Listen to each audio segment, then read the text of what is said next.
Hi, I'm Tara Oakes in Liverpool. It's Sunday, February 22nd.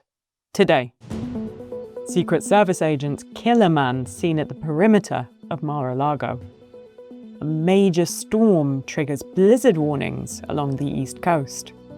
Thousands march in France after the killing of a right-wing activist. And the USA beat Canada in overtime for the men's ice hockey Olympic gold. This is Reuters World News, bringing you everything you need to know from the front lines in 10 minutes, 7 days a week.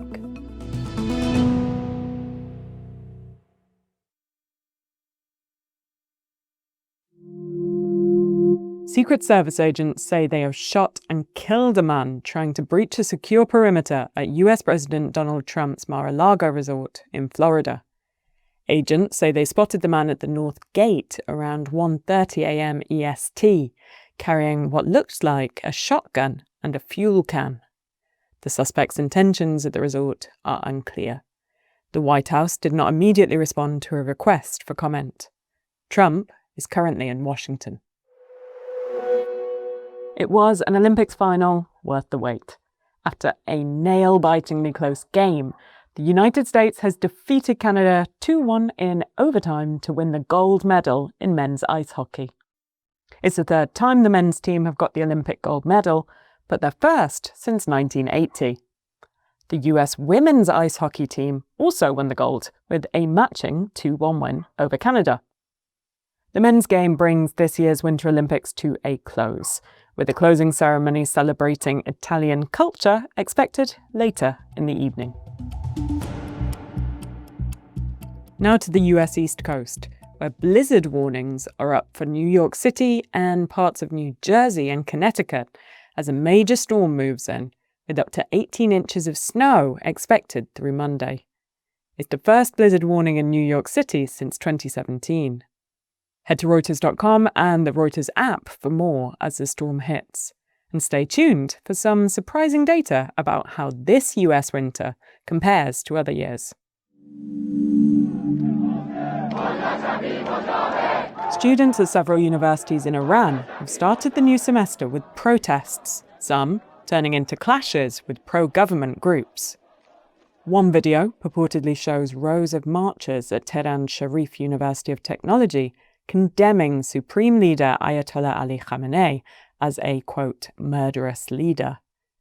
The protests coincided with 40-day mourning ceremonies for thousands killed in last month's crackdown, the worst since the 1979 revolution. Separately, a senior Iranian official has told Reuters that Iran and the US remain far apart on the scope and mechanism for lifting sanctions, with new nuclear talks set for early March that could pave the way for an interim deal. India has delayed sending a trade delegation to Washington after the US Supreme Court upended Trump's tariff policy, and Trump responded with a temporary 15% global tariff on all imports. The pause leaves talks with India and billions in planned purchases in limbo, with no new date set for the trip. President Trump says he's sending a hospital ship to Greenland, announcing the move on social media and claiming it's already on the way. He says he's working with Louisiana Governor Jeff Landry, whose connection to the matter is unclear. The US Navy has two hospital ships, the Mercy and the Comfort, but neither are stationed in Louisiana. Neither the White House, Landry's office, nor the Pentagon responded to queries about the plan or who in Denmark or Greenland requested help. The move comes after months of tension over Trump's push to buy the Danish territory, and just hours after Denmark's Joint Arctic Command said it had evacuated a crew member who required urgent medical treatment from a US submarine in Greenland's waters. Now, you might be hunkering down right now for that East Coast storm. But you might be surprised that the data actually shows that this year's winter still falls short of expectations. News Applications editor Ben Welsh in New York explains why. After a string of dud winters where Central Park barely got dusted, New York City is finally having a real winter. New Yorkers are getting out their sleds, they're building snowmen, they're having to shovel off their sidewalks and clean off their cars and deal with all the hassles that come with the snow too. But if you look at the data, this winter is really still pretty mid by historical standards. The snowfall we've seen this year is actually below the median for what's been typical over the previous 30 years, and many previous winters had significantly more snow. I'm sure that'll make you feel reassured when this next wave of snow hits. Zooming out from the East Coast, Ben says North America as a whole is in what researchers are calling a snow drought, with the numbers getting dragged down by large portions of the American West. Just to give you one data point, this January in the Mountain West states, only 400,000 kilometers of ground were covered with snow. Now, while that might sound like a lot, the average over the previous 25 years was nearly 3 times higher, 1.2 million kilometers covered in snow. That's how dry it's been. All that said, the snowstorms we're seeing this month are significant, and they're dangerous, and they've definitely been deadly. The snowstorms we've seen near Lake Tahoe in Northern California have resulted in 8 skiers dying in an avalanche. These are serious, significant storms. And they're bringing up what had been a very dry winter closer to something like the historic normal. Thousands of people marched in the city of Lyon, France, on Saturday, where far-right activist Quentin Deranque was beaten to death at a rally last weekend. Many protesters wore surgical masks and sunglasses to cover their faces and chanted, "We are at home," and Antifa assassin. Local authorities say over 3,000 people participated and reported Nazi salutes and racist insults from some protesters. 7 people are under formal investigation for their alleged role in Deranque's murder, including a former aide to a lawmaker for the hard left Front Unbowed, or LFI party, which has condemned the killing. Our reporter Gianluca Lo Nostro has more from Paris.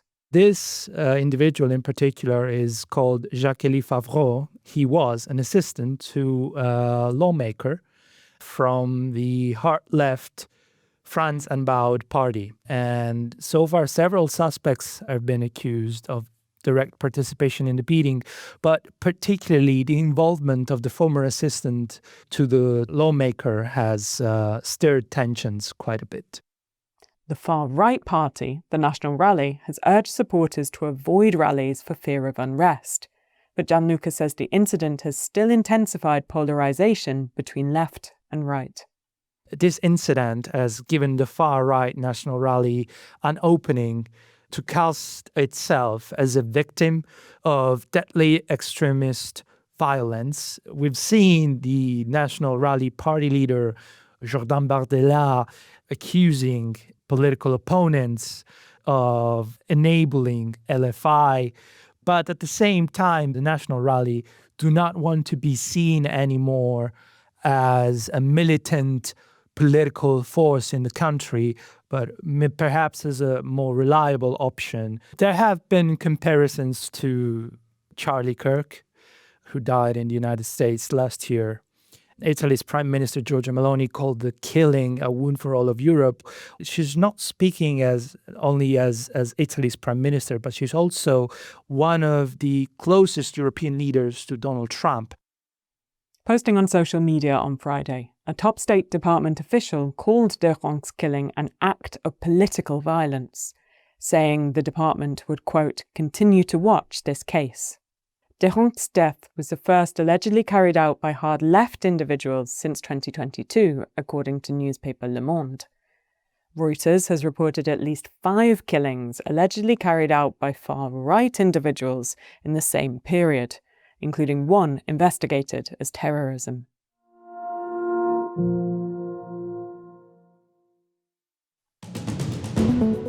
For more on any of the stories from today, check out Reuters.com or the Reuters app.